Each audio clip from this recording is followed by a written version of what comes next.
नमस्कार दोस्तों, 17वीं बीपीएससी का रिजल्ट जारी कर दिया गया है और जब से रिजल्ट जारी किया गया है तब से बीपीएससी के छात्रों में एक सवाल चल रहा है। इतना प्रश्नों का स्तर इतना नीचे होने के बावजूद इतना नीचे कट ऑफ जाना, सवालों के घेरे में रिजल्ट भी है। आज बीपीएससी का प्रेस कॉन्फ्रेंस भी हुआ। सारी चीजों पर बात करेंगे। अभी हमारे साथ फिजिक्स वाला के जाने माने शिक्षक अभय सर हमारे साथ हैं।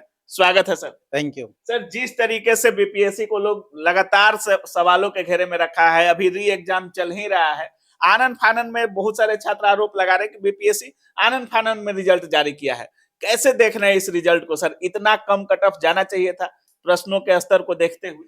तो एक कट ऑफ जहाँ तक कम की बात है तो एक पहले से ही एक प्रेडिक्शन हमारा था और कई लोगों का भी था। इसके पीछे जो बहुत बड़ा एक रीजन जो है वो बच्चे निगेटिव मार्किंग बहुत की है। मतलब अनएक्सपेक्टेड जो अच्छे बच्चे भी थे वो भी 95 के अराउंड ही आ गए थे। तो इस पर फिर मैंने पोलिंग भी करवाया था अपने टेलीग्राम चैनल वगैरह पे। तो उसमें एक मुझे कंक्लूजन वो दिखा था कि मैक्सिमम बच्चे 80-85 के बीच में ही है। तो ये लग गया था कि कट ऑफ तो कम जाने वाला है, इसलिए मैं लगातार बोल भी रहा था कि 90 +-2 तो 91 कट ऑफ गया है।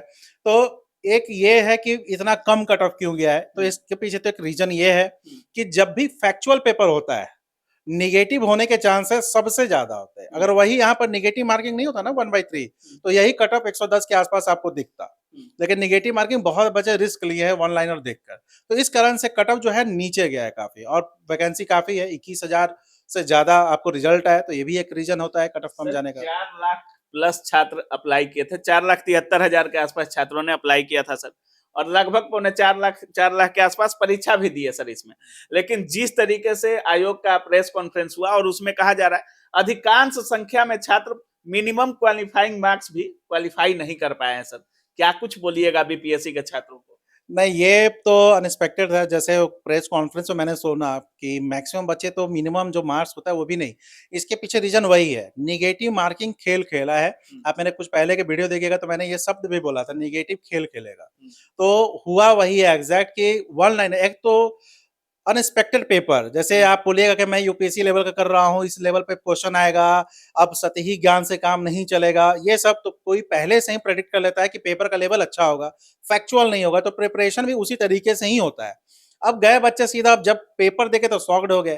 तो कई ऐसे बच्चे हैं जो कि 69 या 68 में अच्छा मार्क्स लाए हैं, इवन 68 में इंटरव्यू तक दिए हैं, वो 95 के अराउंड आ गए थे। तो मुझे थोड़ा सा लगा कि अरे यार इतना कम कैसे? तो फिर वही जब कई बच्चे एक ही चीज बोलने लगे तो मुझे रियलाइज हुआ कि हाँ, ये तो होता है कि आप तैयारी किसी और की करते हो और कुछ होता है। सर, बहुत सारे छात्र ये भी आरोप लगा रहे हैं कि नॉर्मलाइजेशन जो आयोग हमेशा से कहते आई बोली है कि नहीं लगेगा, अब लगता है कि रिजल्ट में नॉर्मलाइजेशन लग गया है।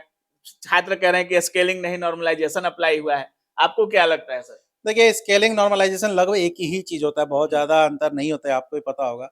बट जैसे कॉन्फ्रेंस हुआ है, वहां पर सब कुछ बताया गया, बीपीएससी की तरफ से ऐसे ऐसे चीजें हुई हैं, उन्होंने एक एक स्टेप अपना बताया है। बट जो स्केलिंग की बात हो रही है वो एक तरह का वही चीज होता है कि भाई जैसे आपको भी याद होगा कि यूपीएससी वगैरह यूपीपीसीएस के मेंस में ये चीज होता था कि सब्जेक्ट वाइज, तो वो होता है कि अलग सब्जेक्ट पर ये चीज होता है तो समझ में आता है, लेकिन यहाँ पर दोनों जीएस पेपर ही है। तो ये अब इसके अलावा लेकिन कोई उपाय भी नहीं था। आप कैसे रिजल्ट निकालोगे? सबसे बड़ी चीज तो यही है, या है कि पूरा एग्जाम ही कैंसिल कर दीजिए फिर। अभी भी री एग्जाम की मांग तो कर ही रहे हैं सर छात्र। री एग्जाम की मांग कर रहे हैं और अभी कोर्ट में है भी, अभी मामला इसका सुनवाई है भी। अब उम्मीद भी कोर्ट से है। उम्मीद तो ऑलवेज कोर्ट से रहता ही है कि कोर्ट ही कुछ इसके पे कर सकता है। सर, अब जिनका रिजल्ट हो गया है, जैसे कोर्ट में प्रक्रिया तो चल ही रही है, लेकिन पढ़ाई और लड़ाई बोलते हैं छात्र की एक साथ करना है सर। और बहुत सारे छात्र ऐसे भी हैं जिनका रिजल्ट आया है फिर भी वो मांग कर रहे हैं कि री एग्जाम हो जाए। लेकिन सर, जिनका रिजल्ट हुआ है उन छात्रों को अब क्या कुछ करना चाहिए? मेंस में ऐसा क्या करें कि रिजल्ट मतलब उसको रिजल्ट में तब्दील कर पाए सर? देखिए, मैं शुरू से भी कह रहा हूँ कि पढ़ाई को नहीं डिस्टर्ब करना है, क्योंकि पढ़ाई जैसे देखिए आप बीपीएससी अपना लगातार प्रक्रिया तो जारी रखा। इधर से वो अपना कोर्ट केस भी लड़ रहा है, वहां पर बच्चे के द्वारा जो कहा उसकी प्रतिक्रिया भी दे रहा है, लेकिन अपनी प्रक्रिया को वो लगातार एक साइड पैरेलल अपना चला रहा है और तेज ही कर और रहा है। तेज कर रहा है। वो उसको पता है कि तेज नहीं करेंगे तो मामला फंस सकता है, इसलिए उन्हें आनन फानन में ये रिजल्ट दिया है। जैसे मार्केट में ये हल्ला है कि आनन फानन में रिजल्ट दिया गया है, हालांकि पहले से प्रोजेक्टेड था कि जल्दी इसका रिजल्ट आने वाला भी है। और बट मैं बच्चों को यही कहूंगा कि पढ़ाई जारी रखे। मेंस आपका अप्रैल में है और बीपीएससी लेगा, ये भी मैं कह रहा हूँ कि लेगा, कह भी दिया और वो आपको मेंस लेगा भी। तो बच्चों को एक सीरियस वे में पढ़ाई करना है। मैं ये नहीं कहूंगा कि आपकी जो आंदोलन है या कोर्ट केस है, आप उसमें भी सपोर्ट कीजिए, मैं ये नहीं कर रहा हूँ, लेकिन पूरा समय उसी में मत दीजिए।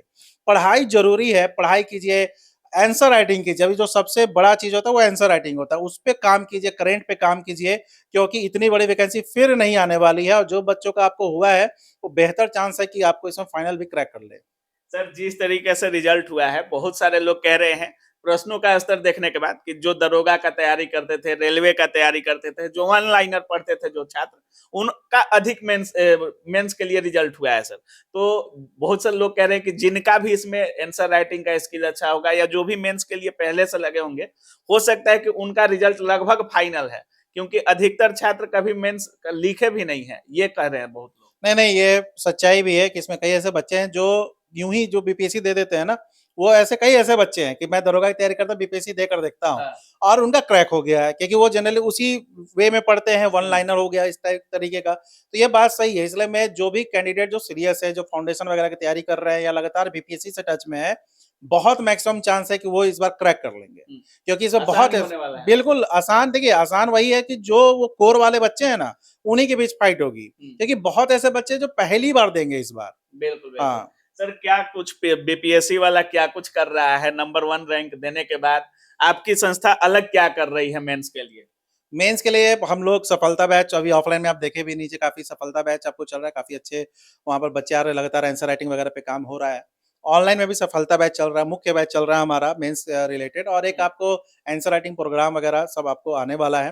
तो बीपीएससी वाला ट्राई कर रहा है कि इसको काफ़ी हम लोग अलग तरीके से बच्चों के बीच पहुँचाएँ, और जो सबसे बड़ी समस्या होती है बच्चों के बीच में आंसर राइटिंग करना, कॉपी चेक कराना, इस सब का सॉल्यूशन बीपीएससी वाला तुरंत ला रहा है। सफलता बैच में? सफलता बैच में भी है और अलग से भी है। अच्छा सर, आंसर राइटिंग की बात करें तो ऐसा क्या कुछ करना चाहिए आंसर राइटिंग के कॉपी में, ऐसा क्या कुछ लिखना चाहिए, कैसे लिखना चाहिए कि एग्जामिनर ज़्यादा अट्रैक्ट हो जाए आपके कॉपी से? कॉपी में अब तो बहुत आसान हो गई चीज़ें कि जो बच्चा है अपना कॉपी मंगवा लेता है, चेक किया, वो उसको अपना यूट्यूब पे डाल दिया, तो बच्चे तो वहाँ से देख सकते हैं कि भाई ये टॉपर ने क्या किया कि आखिर इसको नंबर मिला। 2 चीज़ें बहुत इम्पोर्टेंट हो गई है, एक तो है शॉर्ट क्वेश्चन काफ़ी टारगेटेड होता है कि वहाँ से नंबर उठाना। एक तो है टाइम बचाना उसमें और उसपे नंबर भी उठाना। तो फ्लो चार्ट का यूज़, पॉइंट वाइज़ आंसर को लिखिए, कोशिश कीजिए कि जो क्वेश्चन पूछ रहा है उस पूरे को डाल दें।